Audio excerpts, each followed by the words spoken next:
creating a board of ethics to carry out provision of the code, and 3, adopting procedures for determining and dealing with violations of the code. I don't see how anybody would want to do away with this, but let's fast forward to March of 2004 when Steve Olson was alderman. News articles I have here highlight an ethics probe on 2 friends of Olson, an alderman and a chairman of the EDC at the time. The ethics board was investigating whether the pair violated the code by failing to divulge a professional relationship.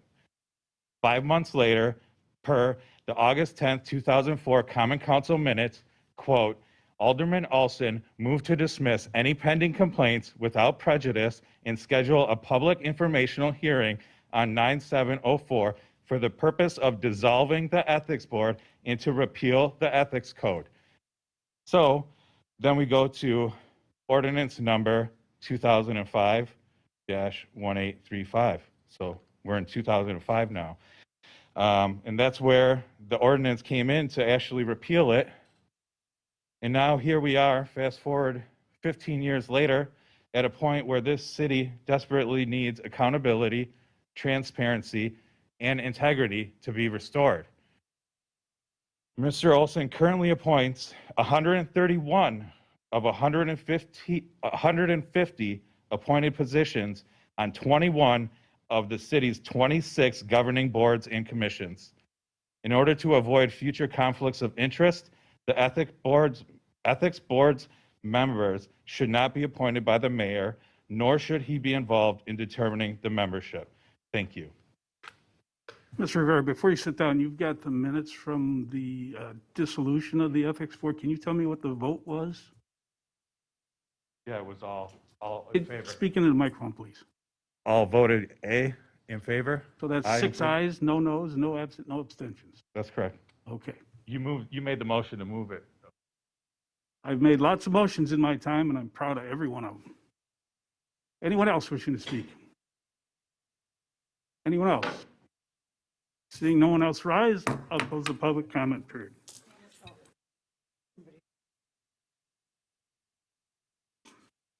He's slow raising his hand, too.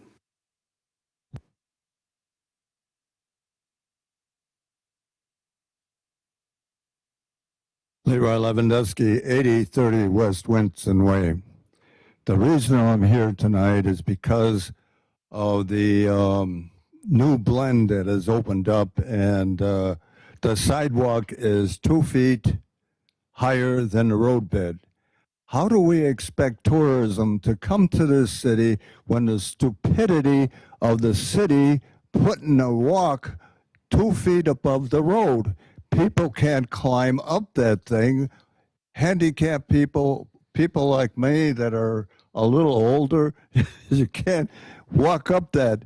The city should have done something with the engineering, worked with the engineering people. We have people that are supposed to look out for these stupidities, mistakes. You are on the planning, you are on the common council. The buck stops there for this horrible situation for the blend, and you got to correct it quick. Thank you. Thank you. So we're back to closed citizens comment period. Second item is mayoral announcement, a letter from the Wisconsin Department of Trade and Agriculture regarding their inspections during COVID. It's in your packet for your reference. Item C1 is approval of the regular common council meeting minutes of November 2nd. Any additions or corrections?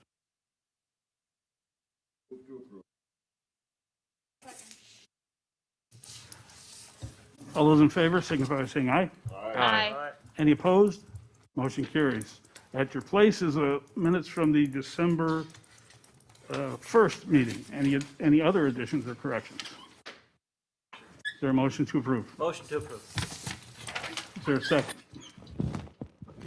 Second. Hold on. That's the revised. Yes. Okay, motion been made and seconded on the revised. All those in favor? Aye. Any opposed? Motion carries. We have no hearings, no organizational business, no letters and petitions. We move on to reports and recommendations. G1 an update from the police chief on some changes to the memorandum of understanding with the school district for the school resource officer. Chief? Yes, the superintendent initiated this. She requested an updated MOU since we really haven't had one since the original MOU 4 years ago.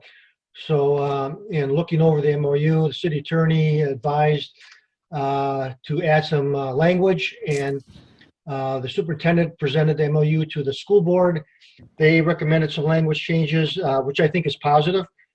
They recommended to change the term or the clause regarding if the superintendent was not happy with the service, that she could request a removal of the SRO. They asked to change that to a replacement of an SRO. That to me gives us a sign that they are happy with the service and they wish to continue regardless of who's in there. That being said, there has been absolutely no concern or question regarding the officer that's been serving in that position. He's been doing an outstanding job. We're happy, they're happy. So that's really just a for future reference. The city attorney added some language, basically that would allow the superintendent and I to continue this MOU on a yearly basis, as long as there's no substantial changes or any changes to the terms of the MOU. If there were to be any changes contemplated or suggested, we would have to bring that back to our respective elected officials.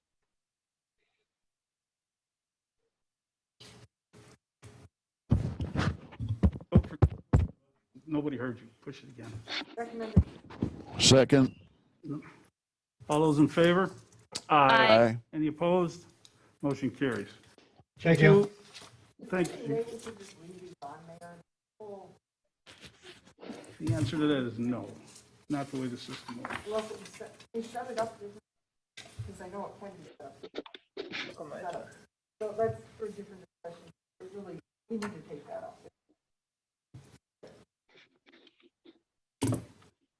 Okay.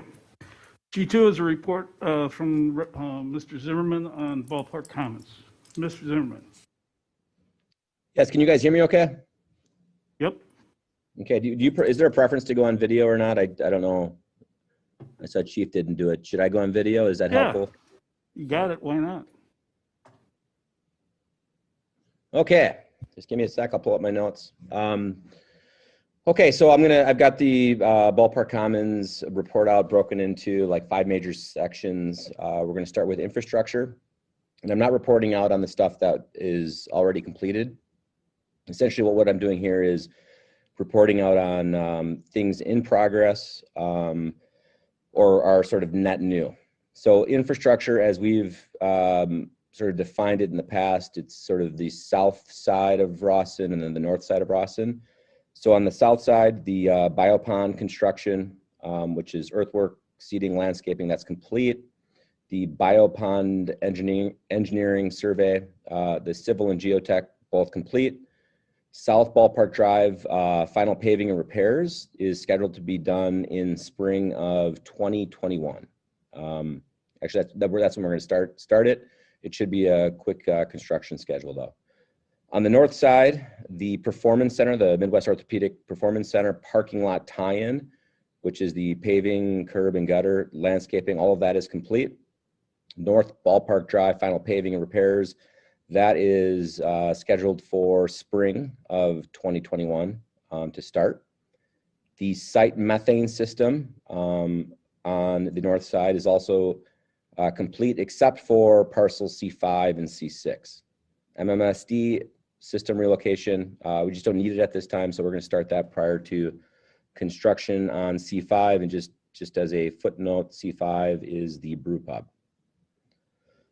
We're going to start on the south side and talk about New Perspective Senior Living and then Vila Village. So New Perspective Senior Living, occupancy after the first 6 months is over 50%. And that's significant because it's the fastest to 50% in New Perspective Senior Living company history by 12 months. And as a reminder, they've got 20 some odd units in the Midwest. They also expect 7 more move-ins in December, another 6 on the books, either December, January. But again, as a footnote, as you can imagine, for seniors, November through March are sort of the toughest months in senior living, as no one really wants to move during those times. The net is that new prospective senior living is expected to be at 90% occupancy in less than 18 months, which would also be a company record and a new industry standard for stabilized communities. Average stabilization is about 30 to 32 months. Also, some really interesting things for footnote on new perspective. The employee retention rate is at 85%, which is, as they say, is quote unquote mind blowing. 75% of the current employees live within 5-mile radius of the community. More than 50% from Franklin, including several students actually from Franklin and Greendale High School. They've also entered into arrangements with school districts for a streamlined CNA internship and employment relationship, which is pretty exciting. And that's the folks that have entered into those arrangements are Franklin, Oak Creek, South Milwaukee, Greendale, and Cudahy. So very, very, very positive. Vila Village, very similar sentiment. 2 of the 5 buildings are open, with the second building opening today. That's actually 15 days ahead of construction schedule. Remaining 3 buildings are planned to open through the first half of 2021, and these are currently slated, again, ahead of schedule. Leasing efforts have stayed strong through COVID and shifting into colder weather. Specifically, we've got 71 of 265 apartments leased. 40 of those are currently occupied in the first building, which puts that building at 75% occupancy. And again, these numbers, for context, these numbers are 2 full months ahead of the original estimations.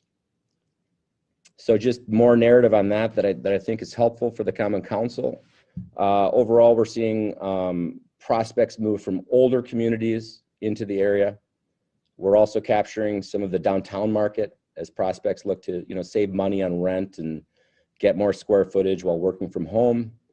We're also seeing many current homeowners take advantage of the strong market, which means they're selling their homes and then moving into Vila Village for a short-term period with a plan to look for a new home or build, say, in the next 12, 18 months in 2021.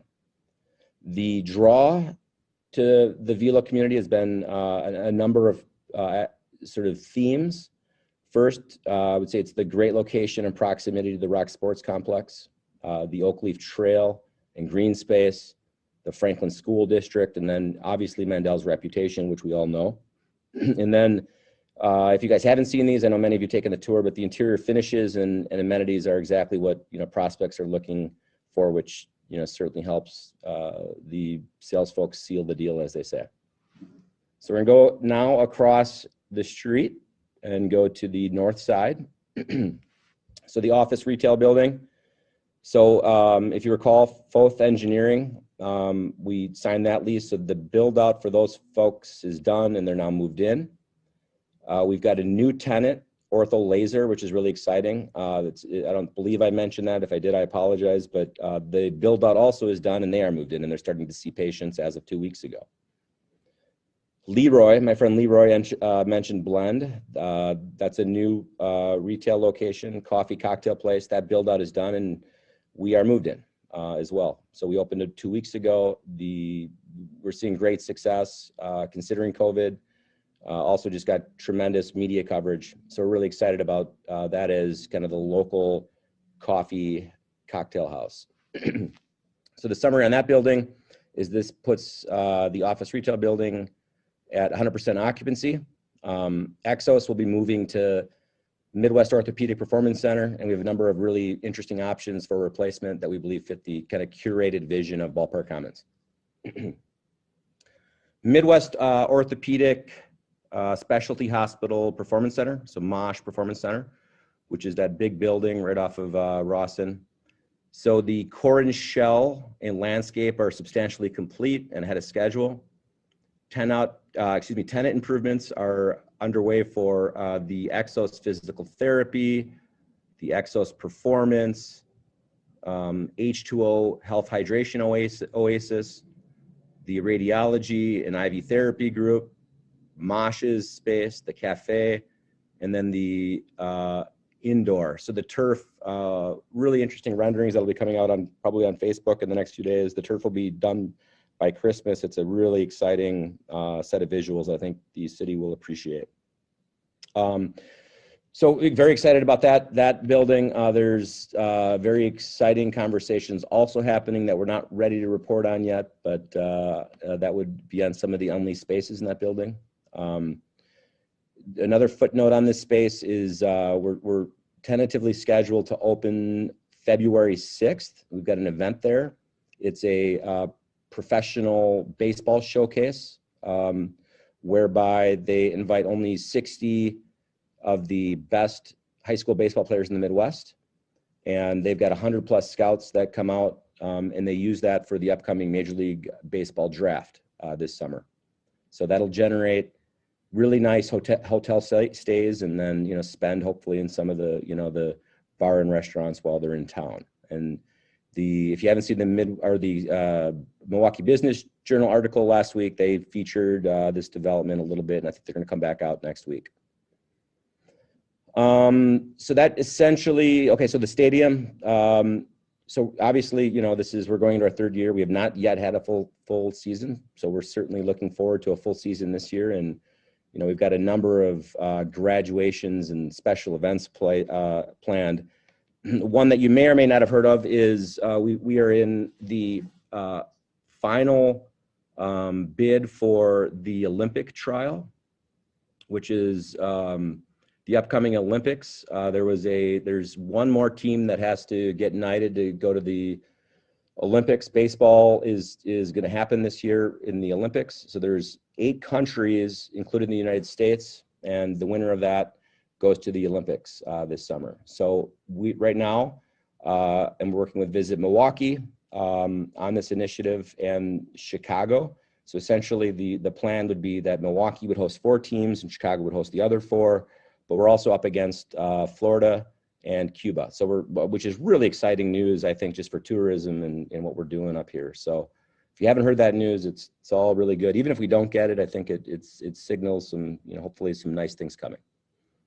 The other pieces that don't have any material update are the Lux golf entertainment business, the hotel and the brew pub.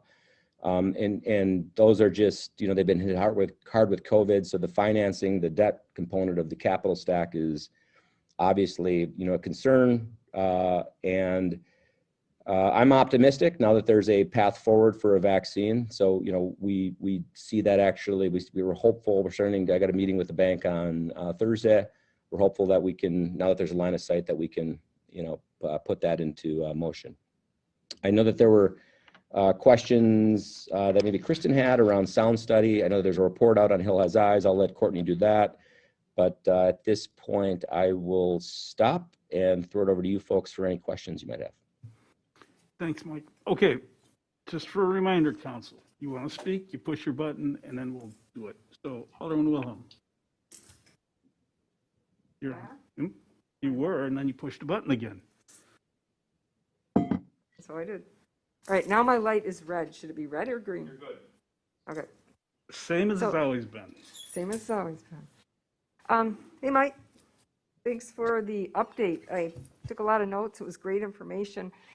Do you have somewhere like a list of all the businesses or entities that are inside your building and your units that could break all this down for us as far as, I saw some trucks up there for an engineering firm because I stopped after City Hall and went up there, got a picture of this making the snow. That was pretty cool. But or the occupancy, do you have a list of the different occupancies so the community can see that in a more formal written method? Or would you put that together? Yeah, I'm certainly happy to put something together that, would be helpful for everybody. Are you talking about the office retail or just sort of holistically? I'm talking about anything that's up there so, we can get the word about from the community about what's up there so people can patronize and, because I don't know what all gets, some things they just get building permits or they get occupancy permits. So we don't always hear about it as an older person. Yeah, I think that's a really great point. I think, so like Ortho Laser is a really good example of that. You're probably hearing that for the first time. We are working with them. They want to have a more sort of thoughtful announcement of that. Make a big splash about it. They're working some kinks out. So I'm certainly happy to do it. Maybe I'll work with Callie on this, but our plan is to, make sure each one of these tenants has a moment to shine, and we've got a whole kind of PR schedule around that. But if it'd be helpful to you and the Common Council to have a little bit of the inside track, I'm certainly happy to do that, Kristen. Yeah, I think maybe when you're doing it, it could actually be done for the whole city to have a list of all the different businesses that people could patronize too. Maybe you could start something that would, come forward every once in a while. We get it in the city newsletter once in a while, but maybe not a full comprehensive list. So Yeah, that's great. The only thing that I'm just a little, sensitive to is some of the cast of characters.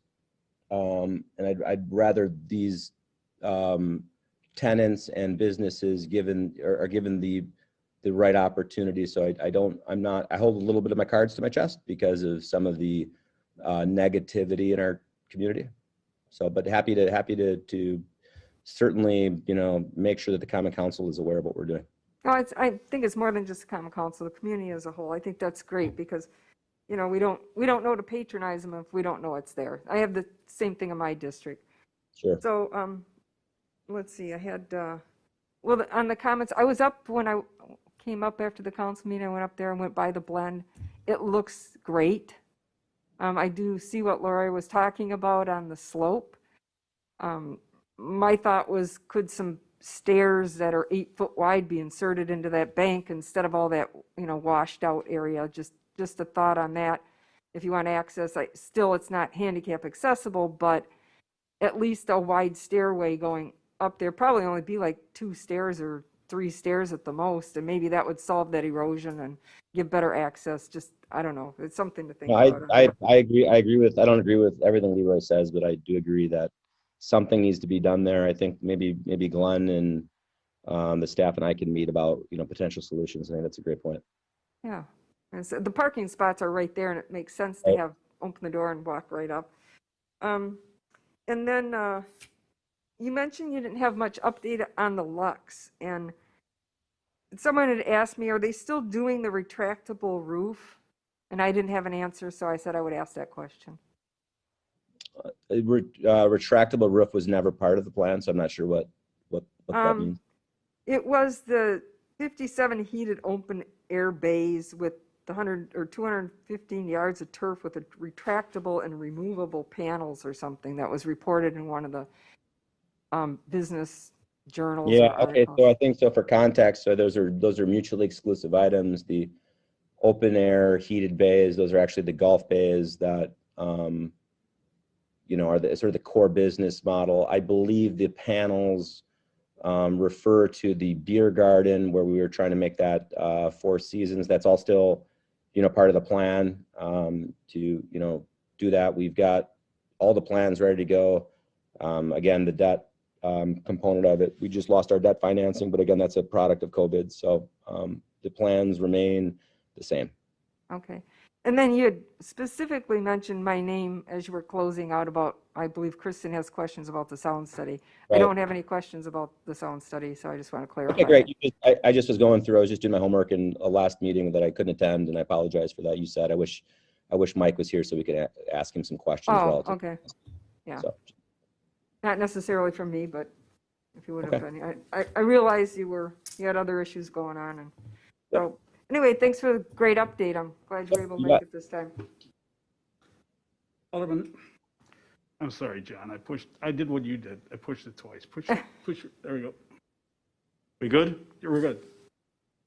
Mrs. Zimmerman, John Nelson, thank you very much for the update. Appreciate it.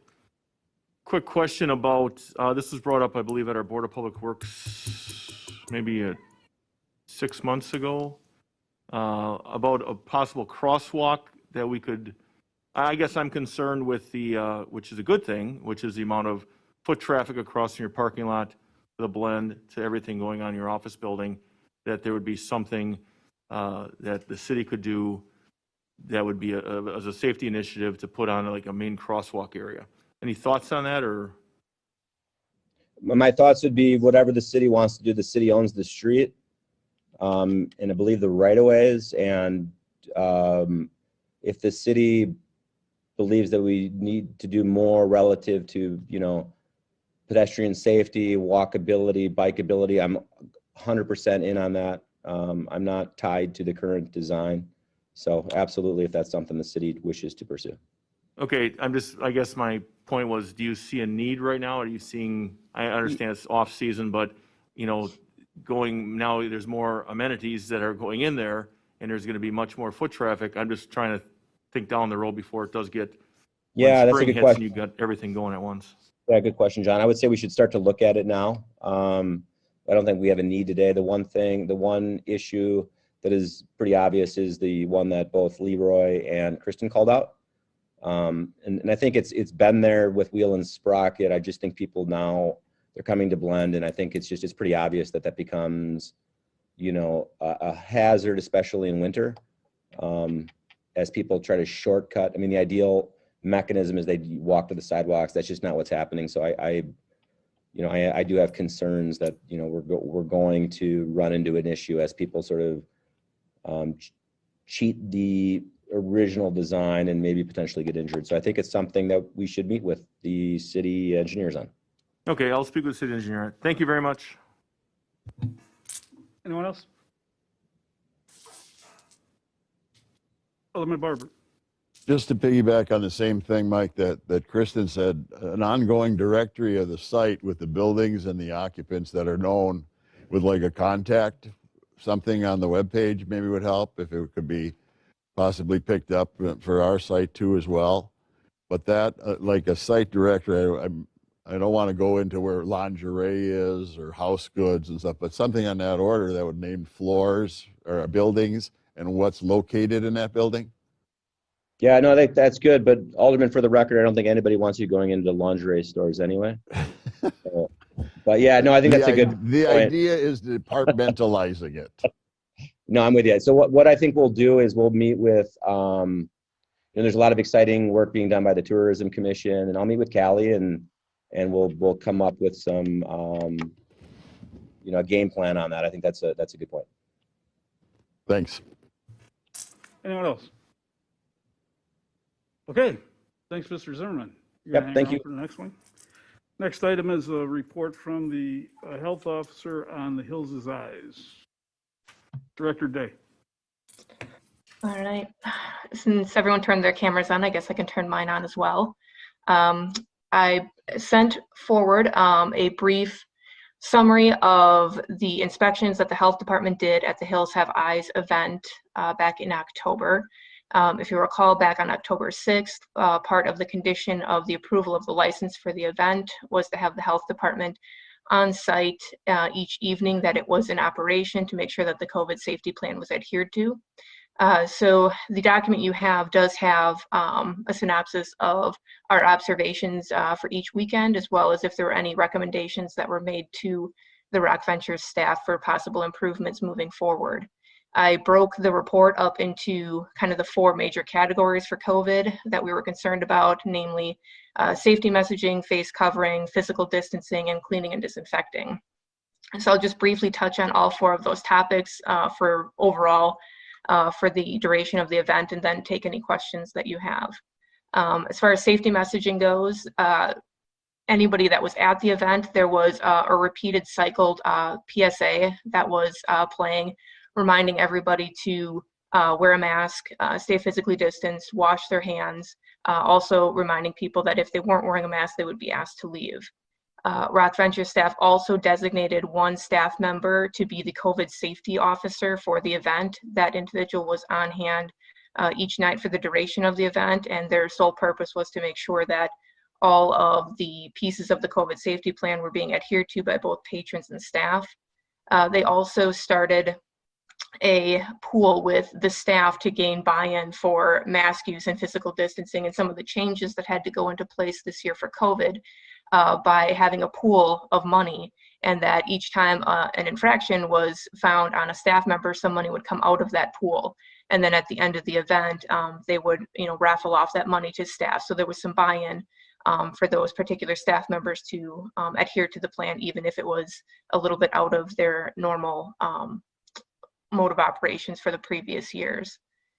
As far as the face coverings go, I touched on it a little bit with the messaging that was going on. As far as the staff that were working the event, so not the staff within the attractions themselves, but those that were at each attraction starting it off, those walking around monitoring, the food service, the DJ, the bartenders, all of those staff, anytime we were there, were wearing face coverings appropriately.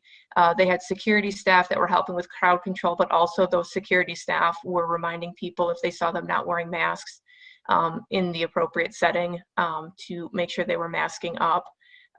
Mask use was allowed to be discontinued in one specific area where food and drink were being sold, but only if those people were consuming food and beverage. And they controlled people from coming back into that area throughout the event by making sure that they moved from one event to the next, and their only access to that area for food and beverage where they could remove their mask was in the large staging area before the start of them going through the attraction. As far as physical distancing goes, again, the announcements that were being made continuously within the staging area where the food and beverage was, they had staff members as well as security personnel that were reminding groups that were there to stay spread out from each other. It did get a little bit more challenging as the weather got colder. People wanted to be by the fire pits a little bit more. So I did notice the last weekend that I was there that the security staff were having to remind groups to stay apart a little bit more than the previous weekends when the temperatures were still a little bit warmer. Within the queue lines themselves, as soon as individuals or groups entered the queue line, the person that was checking their wristband to make sure they're in the right place were reminding groups to stay 6 feet apart. The staff members that were at the front of the attraction letting people enter it were keeping time and releasing groups in a timed manner to make sure they weren't stacking up within the event, as well as making sure that people within the lines themselves and the groups were staying separated. And then finally, the cleaning and disinfecting piece.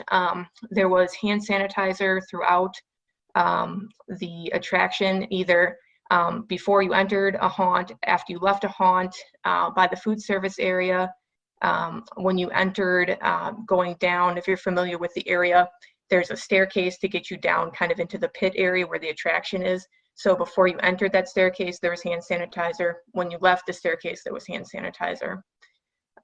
There were porta pots there for bathrooms that had hand sanitizer within them, as well as the recommendation that they have hand sinks with soap and paper towels. So that was all provided. And also they had staff members spraying down many of the areas with disinfectant throughout the event that we saw happen on multiple occasions.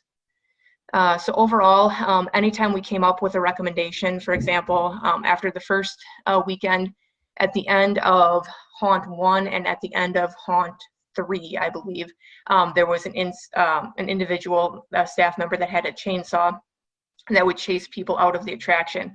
And what I noticed was happening is as they were running, masks would be falling down and they'd be yelling and screaming and laughing. So obviously we need masks to stay on and people not to be in a situation where they could be unknowingly or unwittingly infecting people from mask use. It was also causing people to run back kind of into the crowd area, into other groups, so not staying with the group they were with. So I made the recommendation to kind of back down on that part to end each haunt. And even though it did lessen the effect of the haunted house, the Rock Venture staff did take all of our recommendations and put them into place when we asked for them. So overall, I was very satisfied with how they stuck to the plan. Like I said, any recommendations we had, they put into place for the next weekend, and we were in communication throughout the weeks in between the weekend events as well. So happy to take any specific questions that any of you have, or if you have any other questions or concerns. Anybody?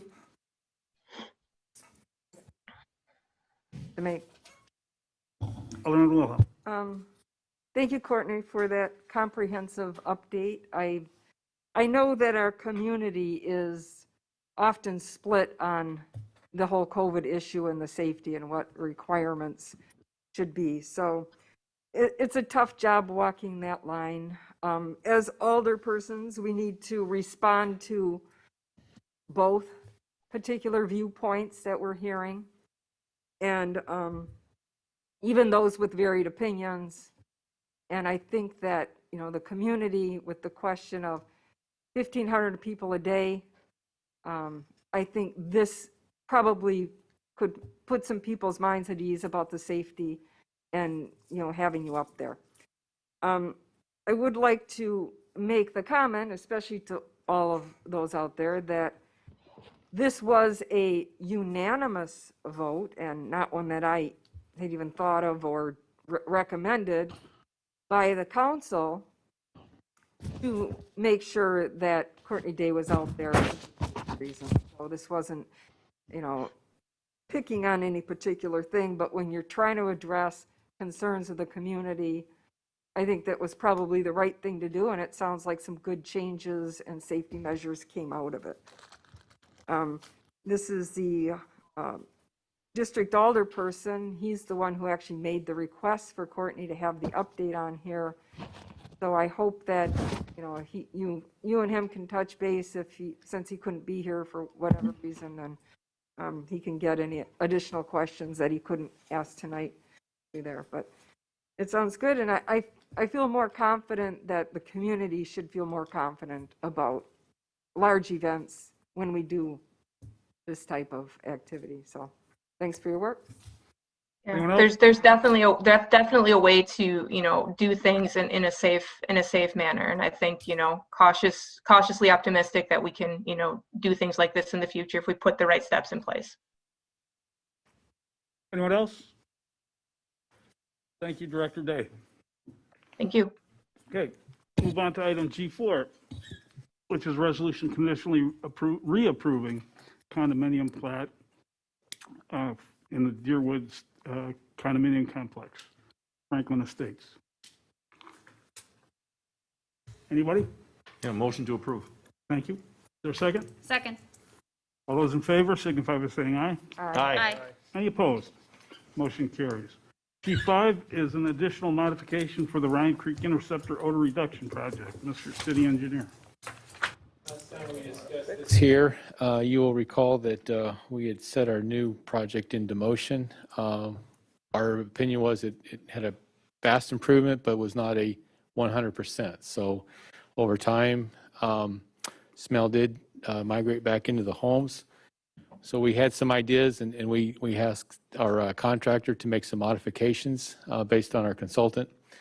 And we feel like it worked based on our last. Talking with MMSD, they wanted to see an actual odor control expert weigh in on the opinion. So we hired a firm out of Louisville, Kentucky. He came up here and spent some hours. He made some recommendations. We made a few changes. We still had a few homes. Actually, we had one home that when they turned their furnace on, got a faint smell. So he gave us some ideas on how to further improve our system. He actually asked that we upsize the unit that's out there and make some other changes. And so he wrote a report.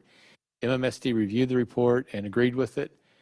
They are willing to throw more money at it. They're still under the initial cost. So her initial thought was an additional $100,000. We think that may be maybe not quite enough, but we need to do some more engineering, actually develop the plans and actually do. So the idea is that MMSD will pay for all of it. If they don't, we will obviously be back and discuss what shortage there may be, but we feel that MMSD is willing to take that on. So we believe we finally have a solution that has solved the issue that we're working on. So as you notice, I don't give a lot of options in this. I have the only one option.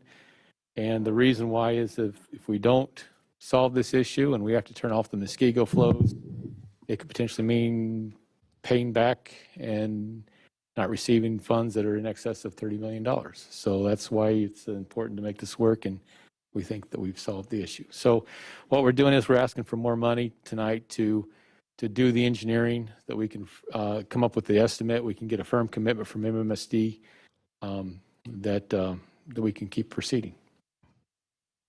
What's not clear is how much money you're asking for tonight, and then Mr. Ratzenberg will tell us where it may come from.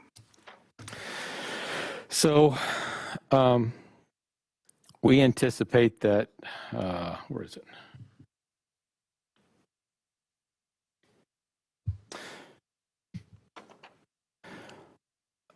I guess I didn't put that in here. So 120,000 is why we proceed, but we would not proceed with actually getting the contractor involved until we do this. So I guess I'm not really asking for money tonight, other than the fact to let you know that we are proceeding. We're going to ask the engineering firm to keep working on their contract. That we'll have some billable hours, and then ultimately, yes, we're looking for 100 to 120,000, but I'm not asking for that tonight. Okay, so we don't have to worry about the money at the moment. Who is under what budget, and to what extent is the contractor going to be doing these plans? And be a sewer department fund. Okay. Alderman Wilhelm, push your button, please.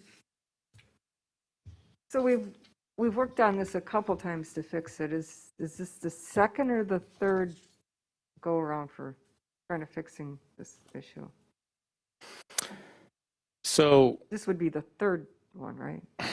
Because there were one. I guess I would say, so initially we turned it on and odors immediate. We installed what we call a IPEX system, which is the large unit. So that's round one, and then worked, but could improve. So we did what I call round two, was a pilot system. And we believe that the pilot system was a success. The odor control expert had some tweaks to it. So now we want to take the pilot system and turn it into a permanent situation. Okay, and if this doesn't work, hopefully it will, but if it doesn't work, it sounds like MMSD is not willing to put any more into it. So that's would be the third time, and after this, it's all city. I would still say this is the second time. So we did a pilot study to see if it works, and it is working. Okay, but if it, even after the second, if this one doesn't work, we're kind of on our own, no more MMSD money. You keep saying it doesn't work. No, I didn't say it didn't work. I said it. You did, If several but times. And if the only this reason I'm doesn't- correcting you is that we can't have it out there that it's not working. It is working. This is an improvement to the system. Okay, I see what you mean. You're accepting Muskego's flow. You don't want to say you're not accepting because that causes an issue. So Correct. I understand that point of it. What I'm saying is the odor is what the part that's not actually completely fixed yet. But the system itself, as far as taking the flow, is working.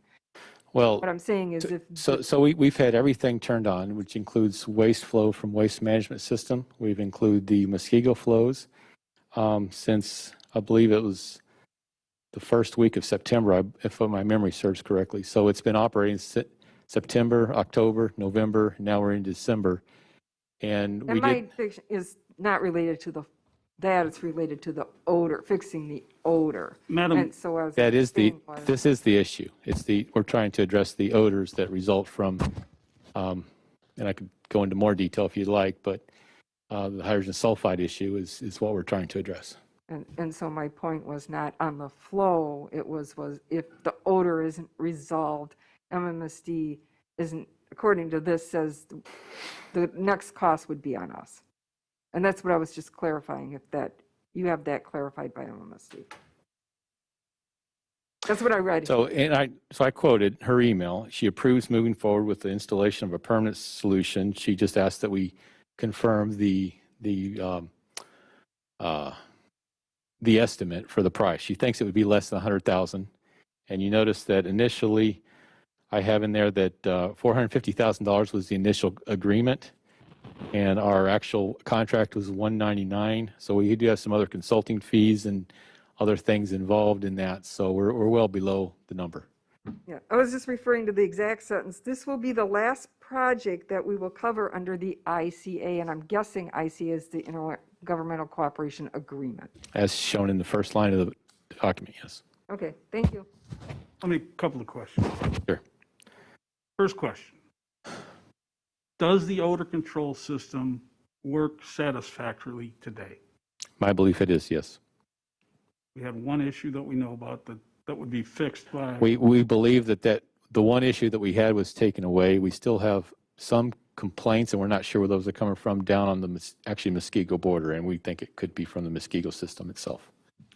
so it is incorrect to say that the system does not work, or if it doesn't work, because it currently works. Yes, that was the purpose of a pilot system. Anyone else? Okay, no actions needed because they're not asking for any money.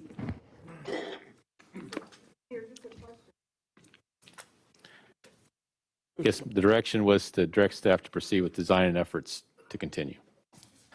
Is there such a motion? And just if it's working, why are we moving forward with hiring someone? It is a temporary system. It's called a pilot system. So we put some things out there. We're, if you will, using borrowed What you're materials. doing is you're going to hire them to implement the pilot. Correct. So the media That's clear. filter, the media system you see out there is really a borrowed piece of equipment. Okay. Move to proceed. There's motion by Alderman Barber, seconded by Alderman Hanman. All those in favor signify by saying aye. Aye. Aye. Any opposed? Motion carries.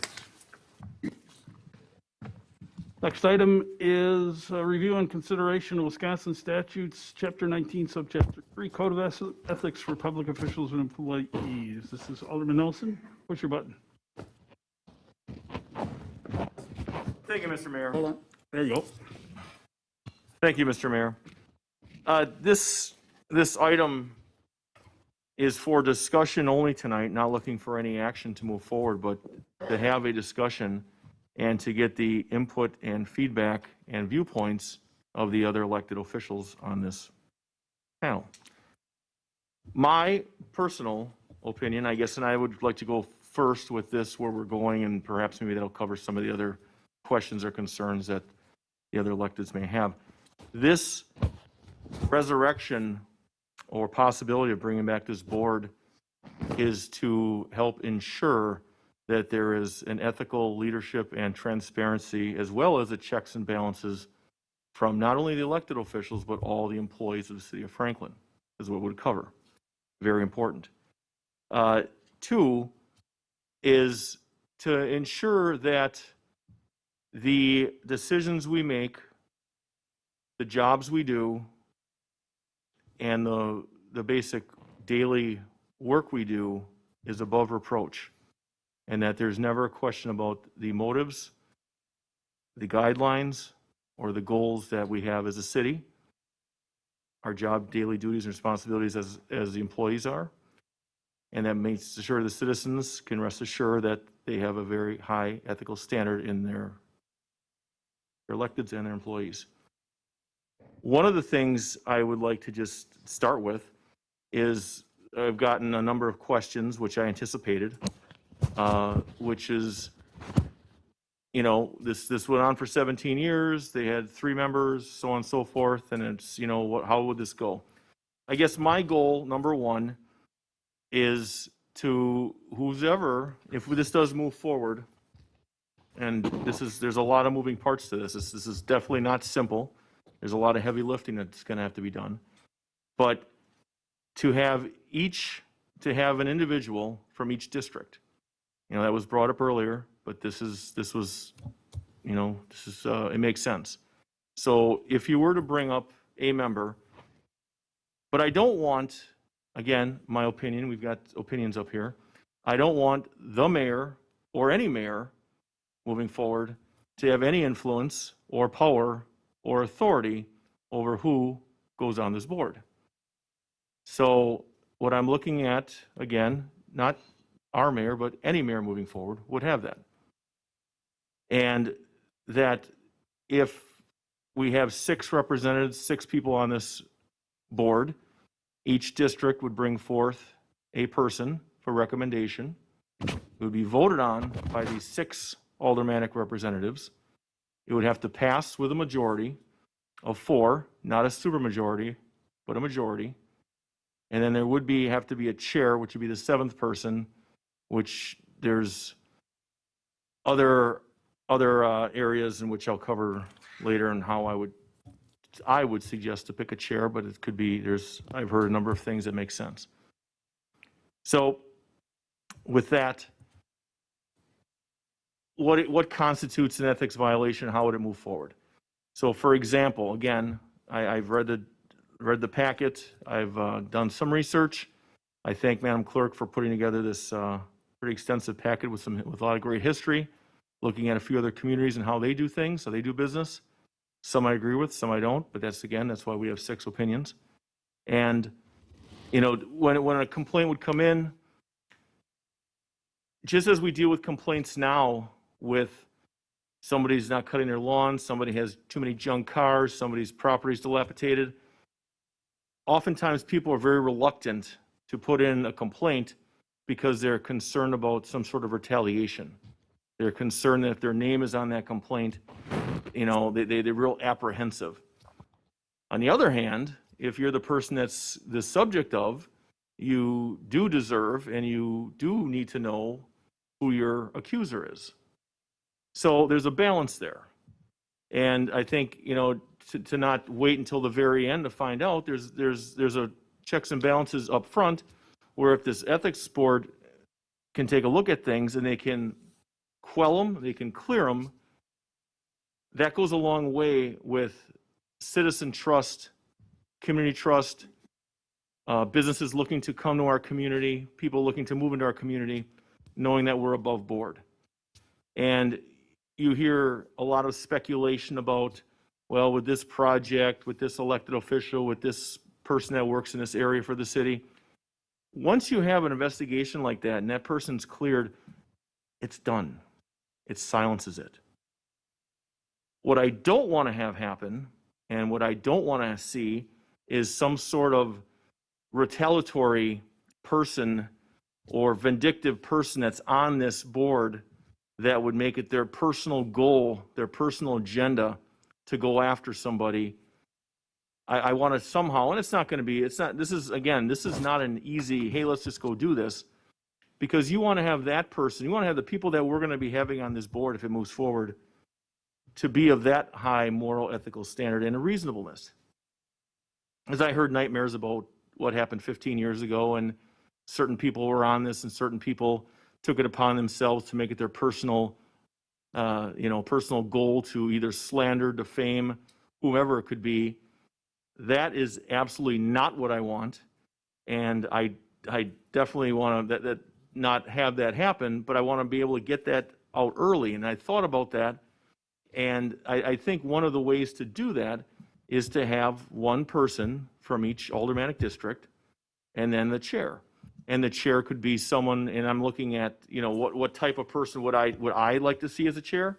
Somebody that's a Franklin resident, that's either a judge, circuit court, criminal, someone with, obviously an attorney, someone that's got some sort of also skin in the game, as far as, especially if they're an elected official, that they're going to be acting above reproach.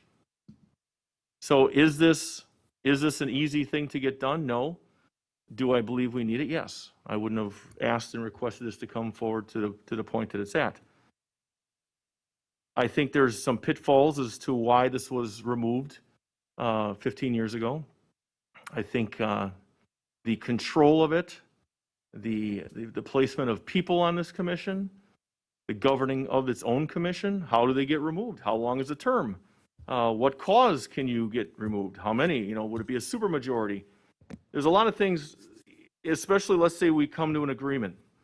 Let's say I bring forth a person that lives in my district that is an elected circuit court judge, and I believe this person would be an exceptional candidate to be on this board.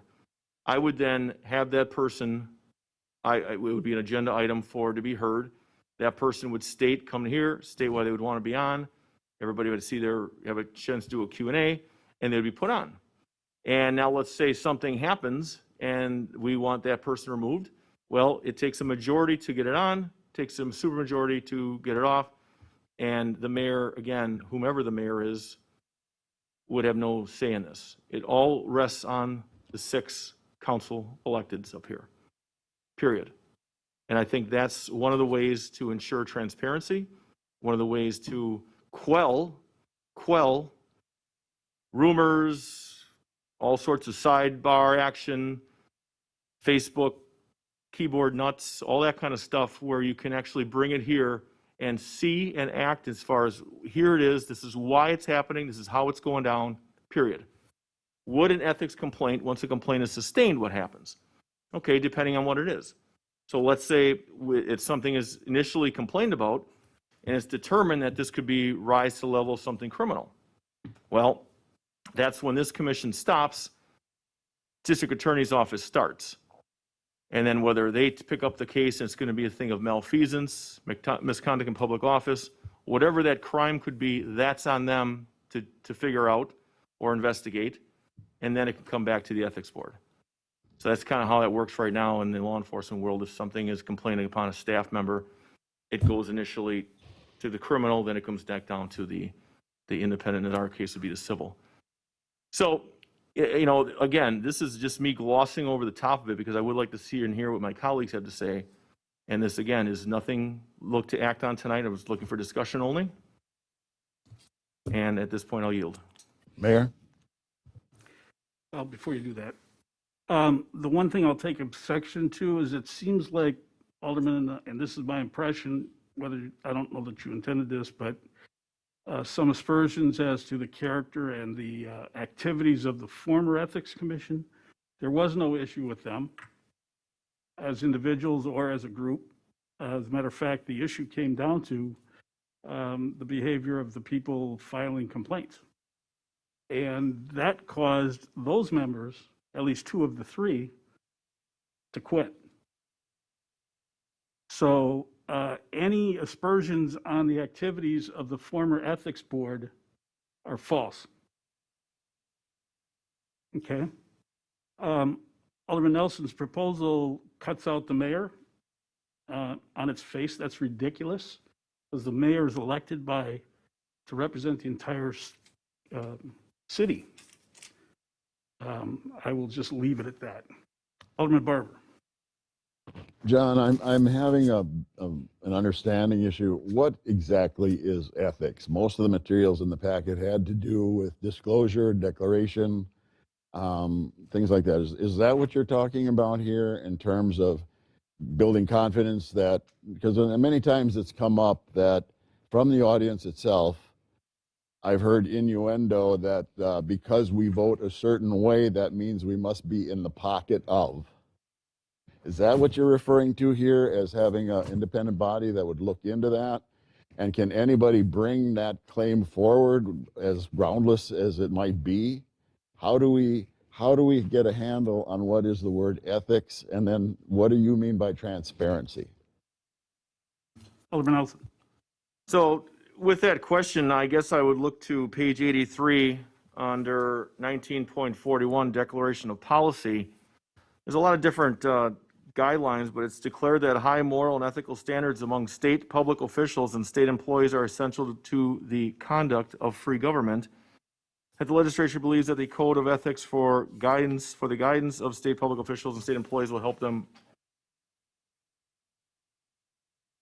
avoid conflicts between their personal interests and their public responsibilities, will improve standards of public service, and will promote and strengthen the faith and confidence of the people of the state and their state public officials and state employees. So I guess when you're asking me, what is it? Well, ethics, I mean, you've got to be above board. And there's 100 different definitions. This is one that was just thrown to us with a nice little arrow on it.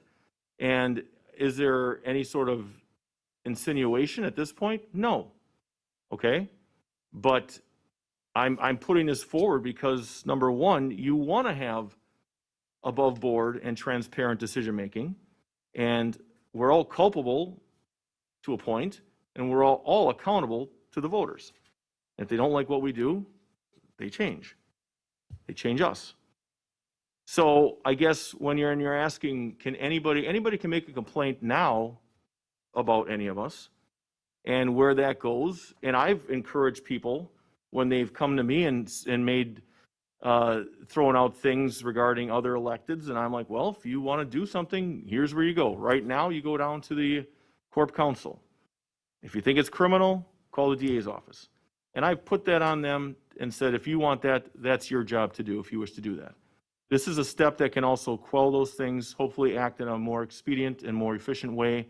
Quickly quell it, be done, close it, and it's history. To go back, and I hope I answered that, Alderman Barber. I'm just curious, are we just talking about someone being in the pocket of somebody and that's what's going to be raised? Or is it a broader definition of ethical, which I don't quite understand or have a Sure. handle on that definition? But what is the scope of what you're looking at Well, here? to answer your first question, the answer is yes. If somebody thinks that you're in the pocket of somebody, sure, they can make an ethics complaint against you. Absolutely. They can do it now. They can do it if they think it's criminal. There's all sorts of things that can be done at the larger level. This is our own city level. And this is an opportunity. If you don't like it, make your point against it. I'm bringing it up. I think it's important for our committee, for our society, for our community to do it. And I think it's a good idea. Now, to go back to what the mayor said, I'm not making any sort of allegations, Mayor, about anything in the past. I'll leave it like that. So I hope I've answered your question, Mike. I think that's. You have, yeah. I believe that we do need to have the confidence of our voters.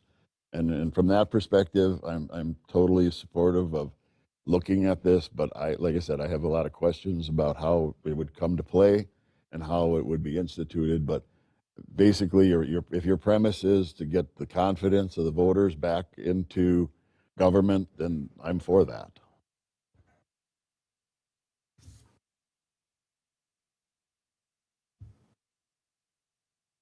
Alderman Andrew.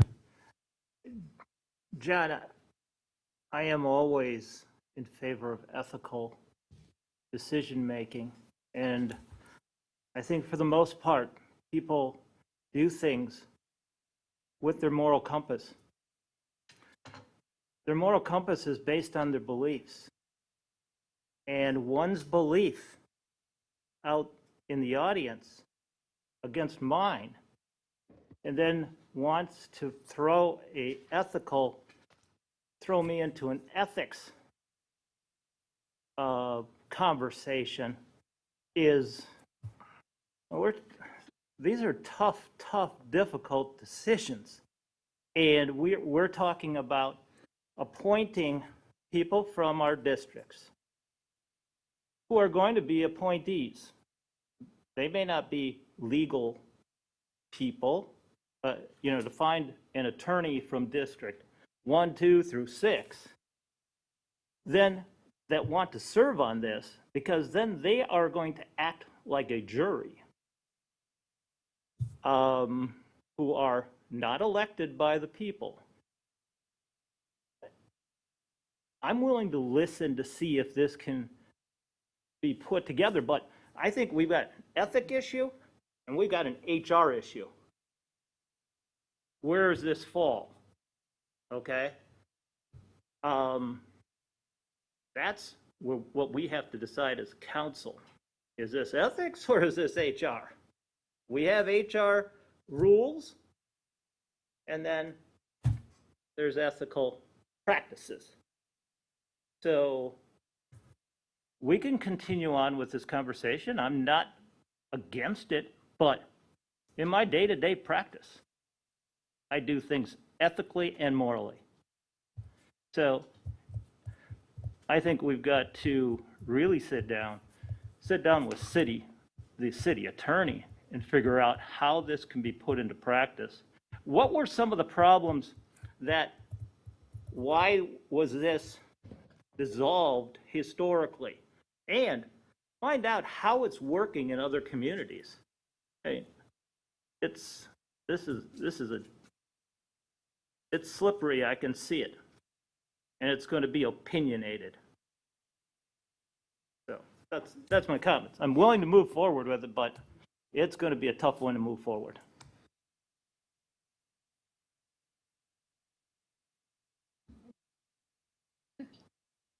Alderman Hammond. Thank you, Mayor. And thank you, Alderman Nelson, for beginning the discussion. I mean, my hope is that all of us up here strive to do our best to act ethically. And that is a bit of a nebulous term. And as I was preparing for the meeting this evening, my understanding was that this was being brought for a vote tonight, being brought back in the same form that it was dissolved back in 2004, 2005, with which I have many problems. I am not opposed to bringing back the ethics board if that's what the city wants, and we find a way to do it that works, because as I read through the former chapter 36, I can see many of the pitfalls, both procedurally and politically, that ultimately brought about the demise of the ethics board. And in fact, I find some of it very duplicitous. So short answer, yes, I'm happy to move forward and have this discussion. And I don't know if it's something that requires an ad hoc working committee to bring something back. I try to be very sensitive to the time constraints of staff, but yes, this is something that, as Alderman Dandria suggests, is going to be some very, very heavy lifting if we want to get it right. And if we're going to do it, we do have to get it right this time. So a couple of thoughts off the top of my head that, and I agree with the notion of having a representative on an ethics board that comes from each of the aldermanic districts.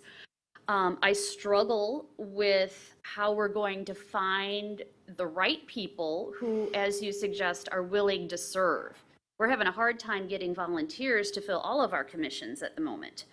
But that's something for down the road. I would foresee this possibly being chaired by the municipal judge, as he is someone who is already elected to this position. Along with, because when you're dealing with a board of 3 people, as it was previously, there are all sorts of problems that can arise, just logistically and making a quorum. You know, I also find some inconsistencies and would want clarification in terms of statement of financial interest, or at one place on page 124, under the form of our statement of economic interest, we're to provide a statement of officials' income. So does that mean that all of us who are elected and volunteering need to submit a copy of our federal income tax return to be made public? You know, these are things that I think really need to be looked at, and how we're going to present that information and what's going to be made public. So another area that I really gave some thought to is on page 125 with the duties of the ethics board.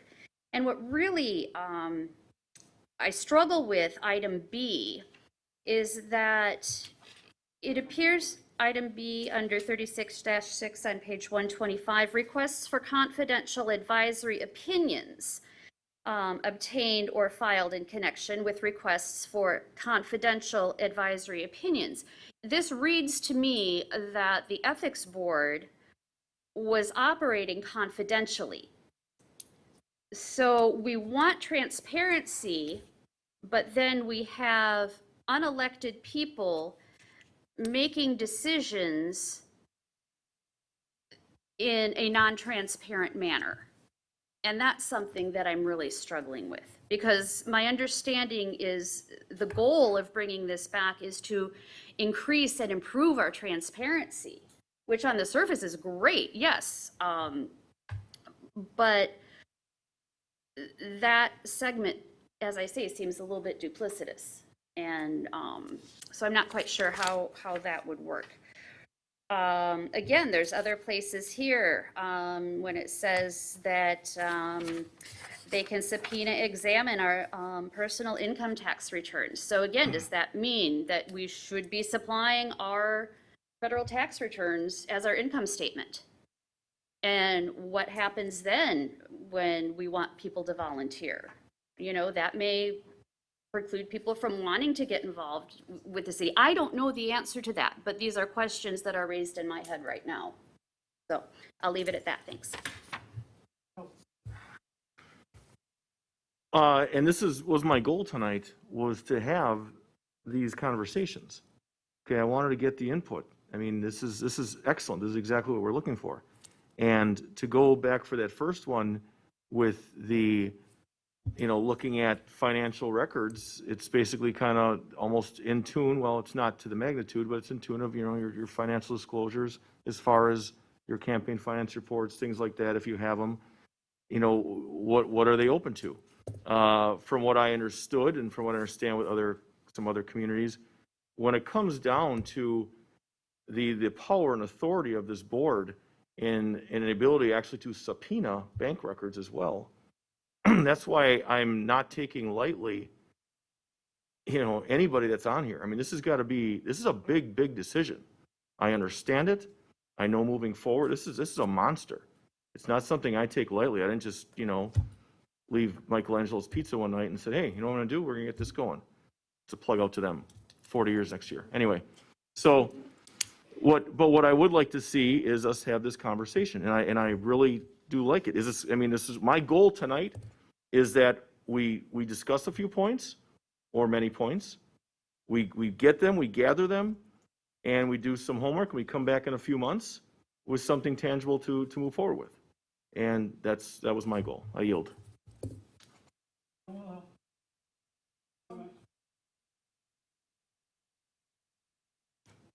Good? Okay.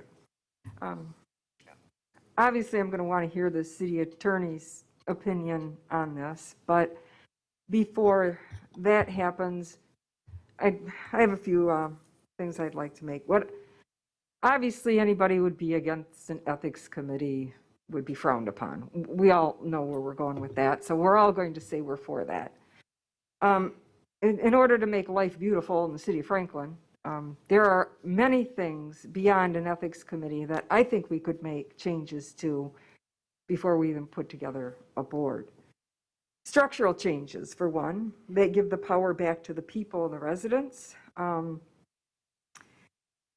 the videotaping of these meetings has been a great step in transparency. I would like to see us handle this muting button issue a little bit. I kind of liked before when we could push our buttons ourselves and not have to be controlled. Outside of the room when you're trying to call in, it's a problem. You have to be okayed, and it could be set up different. I know that for a fact because I've had this discussion about it. So That's all good, Alderwoman, but you're getting a little far from the topic. I frequently, when I'm talking, I am interrupted. I'd also like that to kind of stop. Alderman Wilhelm, it's my job to control the meeting and keep I'm people on not topic. saying anything out of line. I mean, Alderman Nelson talked for like 20 minutes straight and said all kinds of things I didn't agree with, but I didn't interrupt him. Really? So, Alderwoman, my point is that you're straying from the topic. That's my point. I don't care what you say. I'm happy to discuss with you the function of this system. We do that offline and not as a part of a topic as serious as this.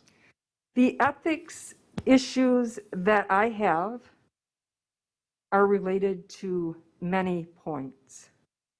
And ethics and open and transparency and procedural things all kind of fall in line under the same thing, including equality of treatment and targeting of particular people on issues, outside influences that affect decision-making on this board, and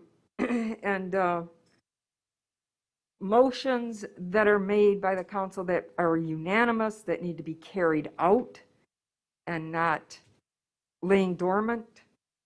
Those are public trust issues just as much as anything of monetary value. So when Alderman Barber had the question about ethical way things are handled, it's not just about your finances. It's about a lot of different things in the public trust. It's my understanding that they were having a hard time getting a quorum with the last, probably because there was some differences of opinion, and there was a meeting with the lack of a quorum issue, and that may have played into the role on that. But I guess I would like to see, along with this, if we're going to take a couple months, as it was said, to look at this, I would like to look at other things that we can do included with this.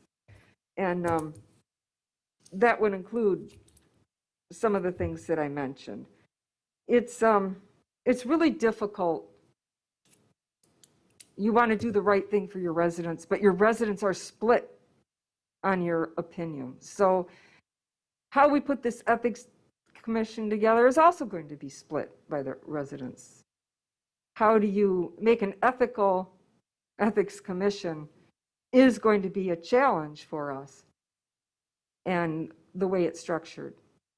I guess that's why I'd like to hear, the city's attorney's opinion on this. I'd like to hear what his knowledge is on the past, and then maybe I'd like to have a comment back after that if I could. So I'll yield the floor, and whatever the city attorney could provide for us from his knowledge on this would be great.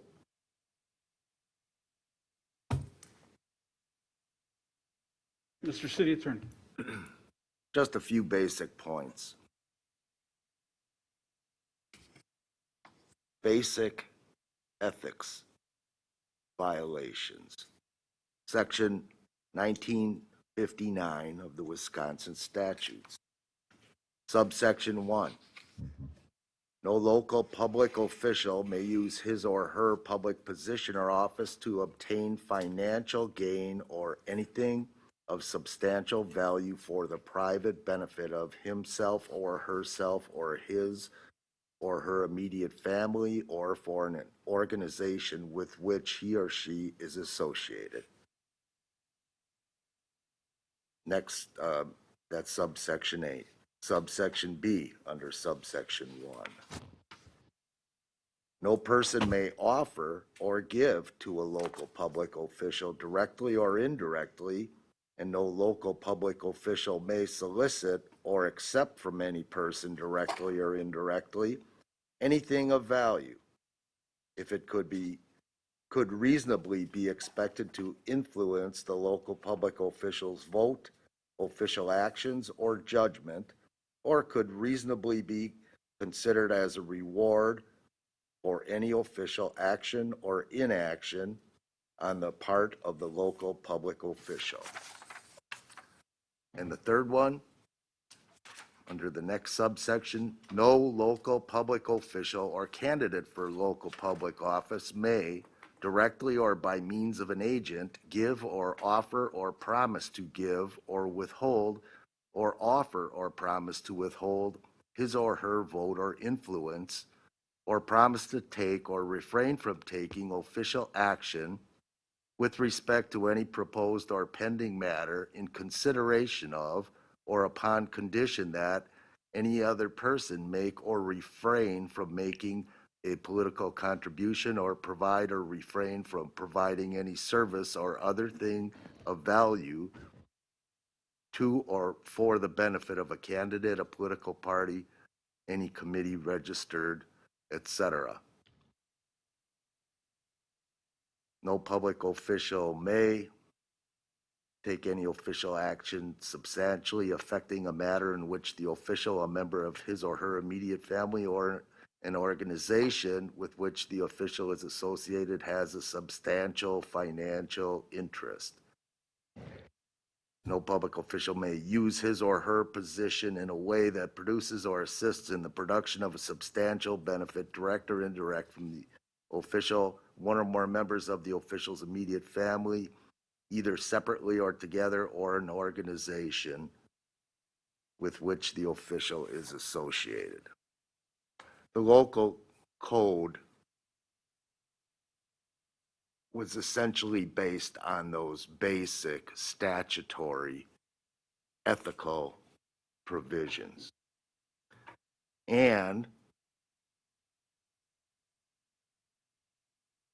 the recollection with regard to the ethics board in the city of Franklin, and this is just a recollection, I did not undertake any archives review. I first heard about this subject matter last Thursday night, that it was going to be a subject on the agenda.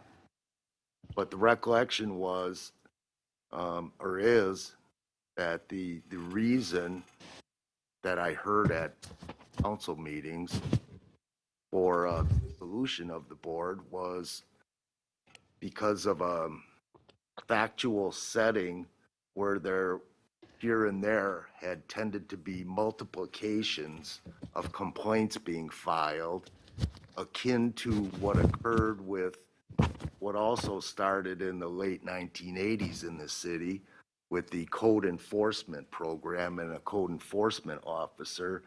Code enforcements ended up with multiplications. You receive a complaint, and then hypothetically you file complaints against all those you think are complaining against you. And my recollection is that's what happened with the local ethics board. The other thought is that all these provisions are contained in the Wisconsin statutes, and the Wisconsin statutes also provide for enforcement. And under the code of ethics, it's basically a civil penalty and civil case involved, and the Wisconsin statutes provide that in a county as large in terms of population as Milwaukee County, complaints may be filed with the Corporation Counsel's office, as mentioned by Alderman Nelson earlier, and Corporation Counsel enforces it. And it would be, in effect, the same process review. It's an ethics complaint, then it gets done by Milwaukee County Corporation Counsel. My final point, just in terms of recollection, and I think it was approximately 2003 or 2004, and it was during some municipal attorneys conference. It may have been the League of Wisconsin Municipalities Municipal Attorneys Institute conference, where there was a large room with city and village and some town attorneys statewide, and it was open discussion about topics. And there were probably some questions I had at that point after years of working with the ethics board, when I did not have a conflict in terms of my statutory responsibilities in terms of representation. And I asked the question, and frankly, the easy way to describe it is I didn't get an answer. And then a little bit later, I asked a different question, all relating to local ethics boards. And I think it might have been around the third time I asked a question, somebody said, and there were no responses, and finally somebody said, "Your municipality has an ethics board?" And around the room, which probably had well over 50 municipal attorneys attending, the general reaction was local communities didn't have local ethics board. It was all done per the statute. So it was either district attorney or corporation counsel. So, but outside of that, whether or not there's a local ethics board, that's a policy determination, and that's up to the common council. And ethics board procedures are quasi-judicial. I mean, that's very serious. And with regard to confidentiality versus transparency, advisory opinions are provided under the statute. And the confidentiality component to that is state law, as well as certain hearings in front of the ethics board. So, no. push your buttons. Alderman Wilhelm asked for it first, then Alderman Dandria. Okay, so thank you, City Attorney. That was very helpful and informative at the same time. So from what I kind of summed up, was the state's laws covers the ethics in dealing with personal interest and gain, which is what our financial disclosures take care of as well. I really have no problem with that policy and that procedure we're doing. But in my opinion, ethics are more well-rounded. And I think any dictionary or any person can say that ethical things fall into a lot of categories. And it's the moral principles of equality and equity that I think we could address some other issues or some other things that could make our whole way we work structurally work better, I guess. So don't know where this is going to end up with the ethics, but I guess I would just ask in consideration while we're following this along, that we look at the things that were brought up about appointments and how many appointments and how motions are carried out or not carried out. And yes, it's not the topic here, but I'm adding it to be a future topic so we are all encompassing how we can function better as a government. Because this got this late public comment that asked to be included in the packet. It says they would, the past 5 years should be examined closely and Here we go again, Alderwoman. And how to address. There's a policy by this council that says no citizen comment unless it's handled 24 hours in advance. And is it ethical for you to subvert that policy by reading that memo? If someone said to this meeting on the phone, I could say it. It's a public comment, you can't. That- So here I go.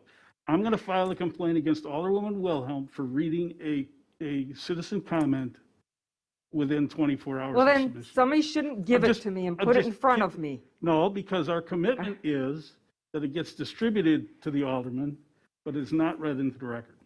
That's the policy. So, The bottom line is, Mayor, you have a problem with anything I say or do. So I'm not allowed to question. I'm not allowed to bring up any topics. I'm not allowed to give my point of view. So what am I doing here? I have a point of view. My residents often ask me to express it. And when I do, you cut me off. So I'll just sit back here and be the yes person that you want me to be. And we'll all get along fine, as that's how it seems to go here. So anyway, the person asked to continue to look at the issues that have plagued Franklin. And I see that this being an issue plaguing us, that different opinions are accepted by some people, but not accepted by others. again, you are going down a path that violates It doesn't our violate policy. something. And my job is to stop that from happening. Actually, it's the job of the rest of the common council. Your but job you're is- on it. Alderman, Mayor? it is actually the job of the common council to police that, but that doesn't happen. Fair. So that's why I interrupted you. Your opinion, I've heard your opinion on every item without objection. But when you start to go off topic or read something that's against policy, it's my job to stop that. Now, there are people that don't like that, and I know you have a problem with that. That's the way it is. It's part of my job. Alderman Barber. Is there the format of the committee of the whole where we could deal with this on a basis where we could discuss this openly amongst ourselves and not have to go through this procedure and this debate that happens quite frequently in terms of just us talking? And I suggest that possibly we could use that as a way of starting to put some of this stuff on the table. I understand the ethics is a strict definition. I'd be interested to hear what kind of other issues people might have in regarding to our operational or functionality. So I'm just wondering if that's not a vehicle by which we could start doing a dialogue. That's your, because that's where it appropriately goes, but I make a commitment to Alderman Nelson to put it on the agenda, and here it is. I understand, but I'm just wondering about the other things. I mean, I understand the ethics issue, but I understand that there might be some other considerations that could be discussed and not included in this per se, but put on the table. Alderman Dandria, then Alderman Nelson. Thank you, Mayor. I'm willing, John, if you want to move forward on this, I think you've got to set up a committee as was mentioned by Alderwoman Hanneman, and start to put some talking points together, and maybe with City Council. Like I said, I think this is a slippery slope. You want to talk about ethics, because the person that's going to be ethically charged, then if it's wrongly ethically charged, is going to have a countersuit against ethics and then against this.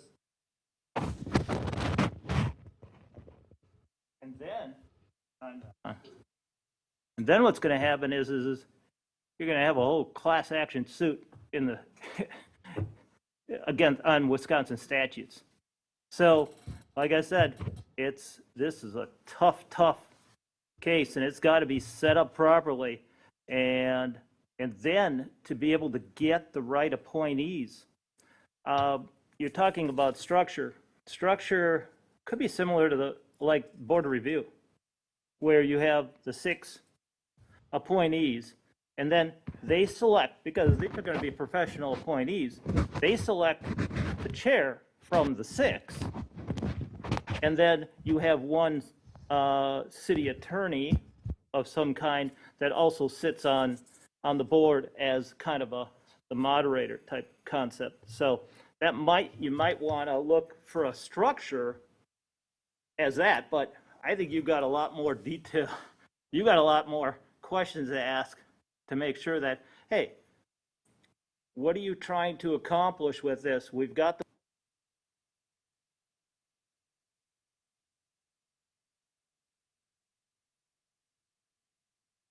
we have Wisconsin statutes that we have to follow as general duties of public elected officials.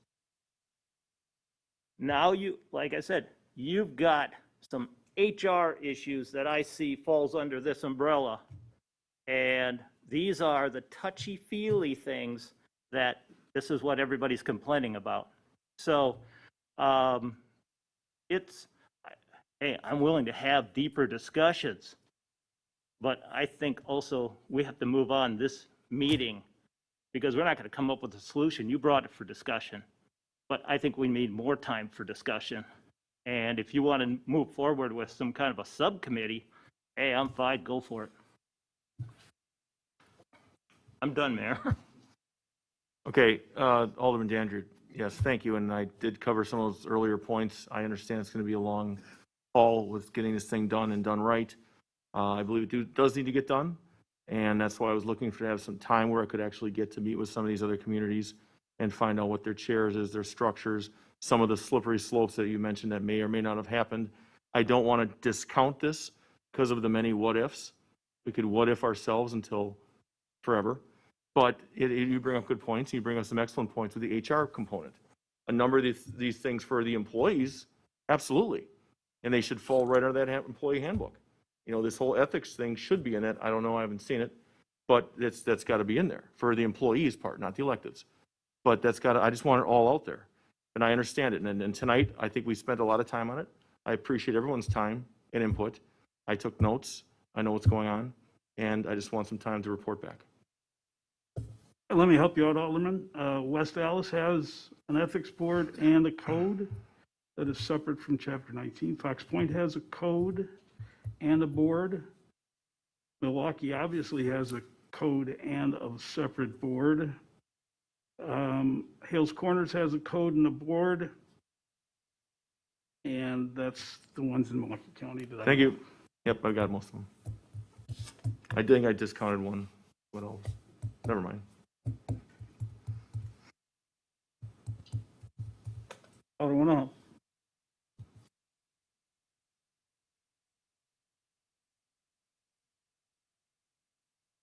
Okay. I'm going to preference this because I don't want to get cut off. Since Alderman Dandria and Alderman Nelson were talking kind of to each other, the policy is to talk to the chair.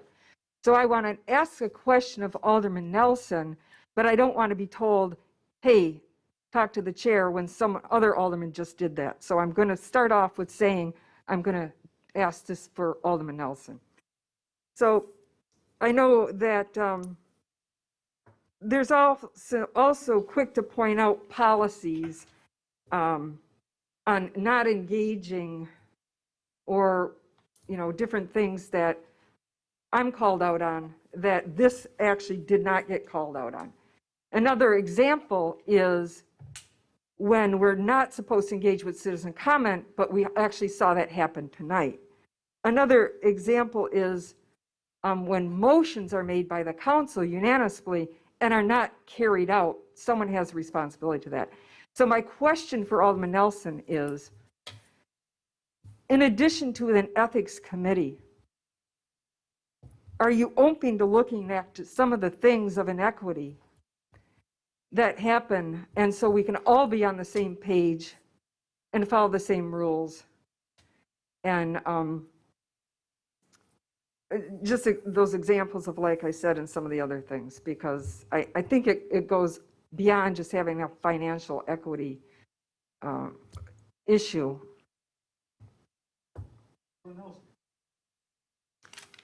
So I guess to answer your first one about the motions, I don't know if that was the first one, but that one I wrote down first. If you have a motion, or we have motions that are not carried out by staff, I think first problem is we ask why to the mayor. And hopefully the mayor gets an answer. And that's how I would start it. And if the mayor's like, no, I agree, that was a motion that's supposed to be carried out by staff and staff doesn't do it, now we have options. Now I would probably look at, now if we pull out our org chart, the majority of, if it's, let's say for example, and I'm not going to pick on him, but he's right in front of me, is the city engineer. City engineer who he ultimately reports to, right? Well, then that doesn't get done there, then it's a question of to the HR, why is he not doing his job? I mean, there's a number of things to go, and I'm not mentioning this at all, Glenn, I'm just using you because you're right in front of me, okay? I can't have a stray eye. I can only be on him. I never mess with the guy with the money. That's all I got to say. So, but he doesn't answer to the mayor. Is that correct? Paul does not. Glenn does. And Paul answers to Peggy. But then who's Peggy answer to? Right? So if this crazy org chart and you got the mayor on top of that org chart, that's why if and I'm going to be very transparent, I have never ever had to go to the mayor and say, I cannot believe, sorry, did I wake you? But what I'm saying is, I've never had to go to the mayor and say, Mayor, come on, what's going on? I just haven't had to do that. Now, maybe I've been very fortunate, but I think if I had to do those things, I've gone right to him. I've been fortunate to go right to staff and get that done. But if given your scenarios, you've got to go to the bosses and say, it's just like an HR thing. Why is your job not getting done? So that's where I think that challenge lies. And if there's not been accountability in your mind, then that's where it's got to go to their bosses. As far as this back and forth with what we did or didn't read because it's placed in front of us and how that goes on, if that's going to be an ethics complaint, I am done. I am done that quick with this whole thing. I'm out. I am done because that is not what I want. I don't want this petty crap. Thank you. I don't want that. What I do want are things that are going to be, hey, did so-and-so get pocketed money from this? Did so-and-so give a campaign contribution through this person, this person, this person, and then they made all these votes on certain items. Did so-and-so on work time was cutting grass with city lawnmowers at his neighbor's house and whatever. And then that's going to be an HR thing plus ethics. There's a number of what ifs, but I don't want it to be simply focused on, this is there for some teeth. If it was going to be something petty like that, I wouldn't be talking about it. Okay. Was that it, or was there more? I only wrote down 2.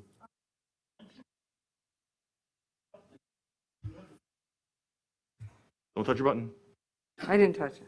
Okay. So yes, that did cover most of what I have. I guess I just have a concern because there are, I would think the council would also have a concern if we unanimously make a motion and it doesn't get carried out. I have in the past tried to call that to the council's attention. I've been also in the past not been very successful about getting things on the agenda.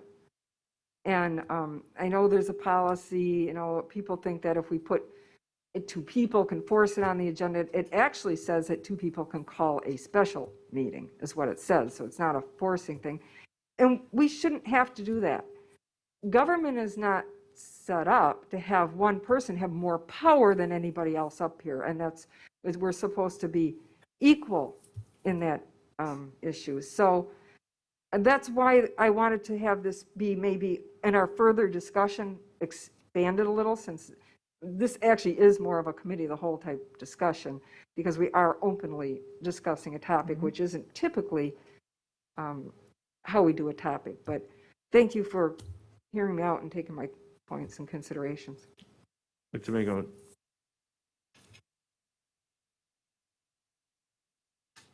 Okay. Well, first of all, I do want to thank the mayor. I didn't, my goal wasn't for this thing to go sideways. I did want to get some good dialogue going and some conversation. I think we did do that. So at this point, I guess I'm just going to make a motion to table it for now until I can find out a timeline and be able to communicate with those other communities, put together something, and then request maybe a committee of the whole meeting, one of those after the new year, and see where we go from there. Motion is tabled to when? January 4th is the first opportunity. There's no way January. I mean, I got to reach out to these communities, and I want to put something back. So I would probably, can we keep it open at this point? Because if I can get information up front, great. If it's going to take me a while, I don't want to come back here with a C- JV. So the motion is to table at the call of Alderman Nelson. Perfect. Is there a second? Second. Seconded by Alderman Barber. All those in favor? Aye. Any opposed? Motion carries. Thank you very much. Okay, next item is G7, a resolution to accept easement for stormwater drainage at Oaks Estate. Is there a motion? Motion to adopt the resolution. Second. Hanneman and Nelson. All those in favor? Aye. Any opposed? Motion carries.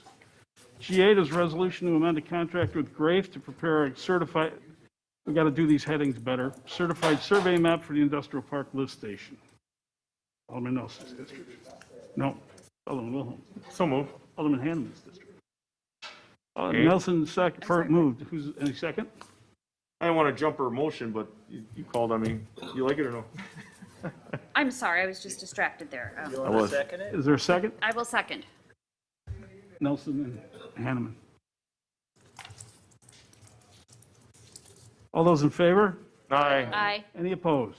Motion carries. G9 is authorization for DPW to use unused funds for expenditure within the So budget moved. item. Second. All those in favor? Aye. Any opposed? Motion carries. By the way, I will point out that the policy does not require them to come here and do this. It's done because we wanted you to know. G10 is authorization of DPW to purchase LED lights with the remainder of their budget. Second. All those in favor? Aye. Any opposed? Motion carries. G11 is authorization for staff to solicit equipment considered in the 2021 budget for the highway equipment. So moved. Second. All those in favor? Aye. Any opposed? Motion carries.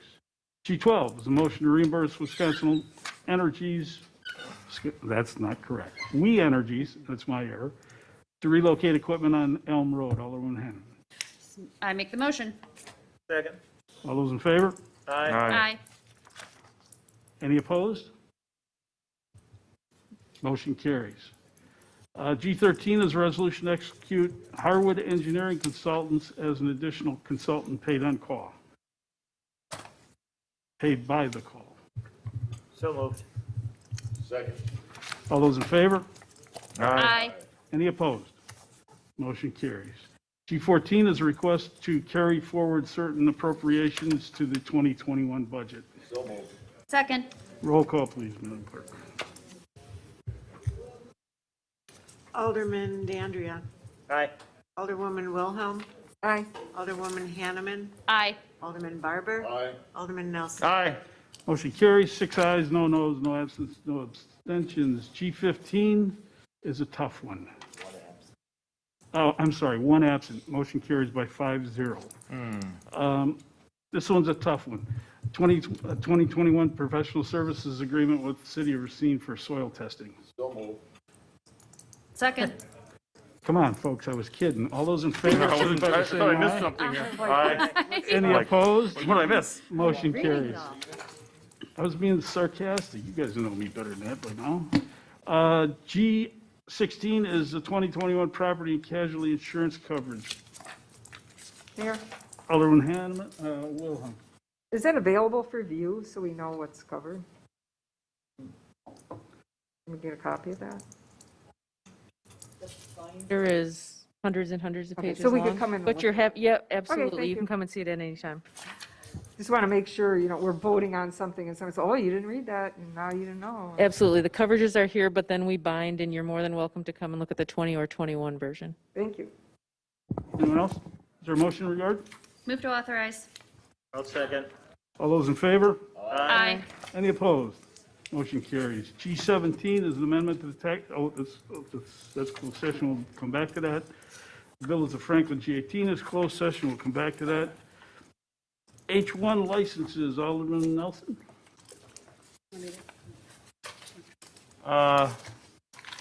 First one's approved with a letter. Second two are approved. Third one is deny for falsifying application. Are we going to add anything more to that, Alderman? Habitual criminality. We were going to add that? Yeah. Okay. Substantially related. Yeah. Related, yes. Yes. Habitual criminality related to the licensed activity. All right.